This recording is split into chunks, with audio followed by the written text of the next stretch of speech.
Hi.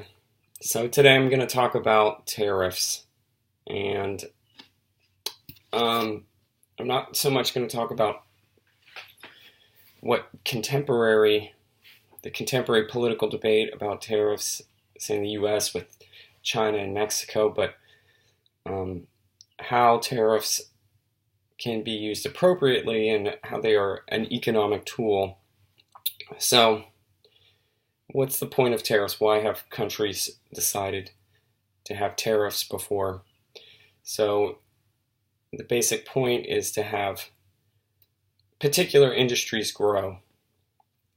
So, an example would be if you're running a developing country or in charge of a developing country and you want a particular industry to grow, you might put tariffs to allow that particular industry to grow.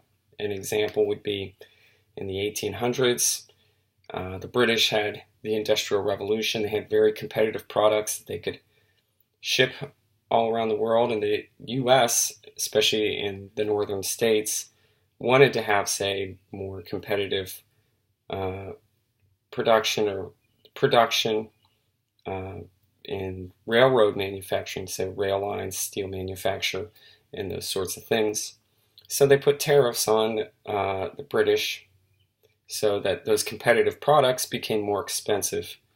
That way, the domestic U.S. products, they basically were holding the arms back on the British so that those particular industries could grow. Uh, so that U.S. steel manufacture and rail lines and all those things could become more competitive.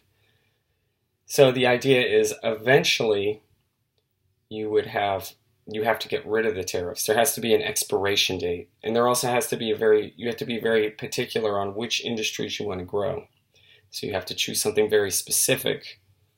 So say you run a country and predominantly everyone works in agriculture. So you might not want to put tariffs on computers if you don't feel like you can develop an industry right off the bat that will, uh, you know, because you don't have the human capital to, do computer manufacturing. You might want to focus more on tariffs that, would do simple manufacturing, things that you can transition people that worked in agriculture and then they can find jobs in, say, manufacturing that, adjust or work with that. So the main idea is that you have to think very specifically about the particular industries you want your own country to develop and grow, and then you have to think about that there has to be a particular expiration date on your tariff, where at a certain point you say we've helped these industries develop and grow, and now they're competitive enough to compete in the global market. So we're going to remove the tariffs so that we can have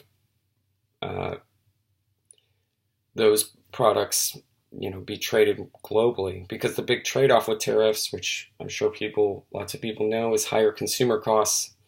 So while you're sort of holding the arms back of foreign importers that have more competitive products, it means higher costs for your citizens, paying more, but having domestically produced products.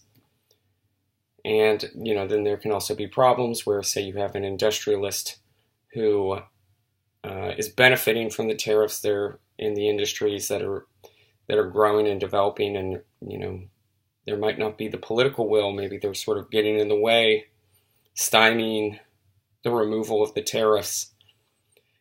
So pulling that forward to the modern debate, with Mexico and China, what are the specific industries that, say, the United States would want to develop that they don't feel like they can compete with Mexico and China for? And, using, say, the threat of tariffs as a hard bargaining tactic is not really the initial purpose. It's sort of using a tool that sort of works to fix a problem, but not really. The tool was intended for something else. So, with tariffs today, with if that would theoretically bring back industries to the United States, once you remove those tariffs, would those immediately leave? So there has to be a real plan about, during tariff time, what's going to be developed, how it's going to be make those particular industries competitive, and how after tariff time, those industries will stay in the United States. So that's my tariff thoughts.